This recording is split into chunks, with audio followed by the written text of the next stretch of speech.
एठारे समस्ते उपस्थित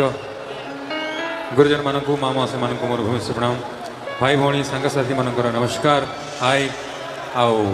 सबू कुनि कुनि छुआ मानकर आदर स्नेह पुणी थे मन पकई आगे बहुत बहुत धन्यवाद मुझे कहबी जे यही स्टेज पे मंच को आसिले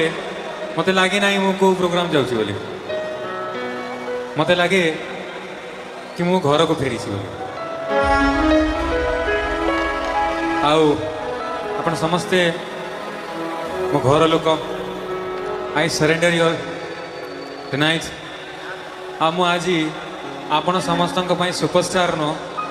को बड़ सिंगर नुह आपण जड़े परिवार सदस्य आज मो परिवार मु गीत गाइबी खुशी करेबी आज्ञा आपण बहुत एंजॉय करेंगे चेष्टा करी आपण केमती बहुत सुंदर भाव सब एंजॉय करेंगे।